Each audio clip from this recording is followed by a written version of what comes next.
তারকা খচিত দল নিয়ে টুর্নামেন্টের আগে হট ফেভারিট, আর টুর্নামেন্টের মাঝপথেই ছিটকে গিয়ে মাথা নিচু করে দেশে ফেরা। গত কয়েক বছর যাবৎ বড় প্রতিযোগিতার আসরে ইংল্যান্ডের পারফরমেন্সের এই ছিল ধারাবাহিক ছবি। এবারে অবশ্য নজর কাড়া দল রয় হডসনের, তবে অতীত থেকে শিক্ষা নিয়ে ধীরে চলনীতি ব্রিটিশ কোচের। ল্যাম্পার্ড, জেরার্ডদের মতো তারকারা আর নেই। মাঝে মাঝে একেবারে নতুন মুখে ভরসা রাখছে ইংল্যান্ড দল।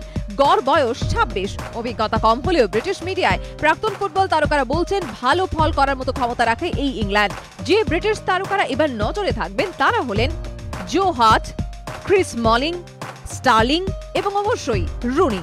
এই নামে তারকারা ছাড়াও যাকে নিয়ে ইংল্যান্ড শিবিরের সবচেয়ে বেশি আলোচনা তিনি মার্কাস রাশফোর্ড।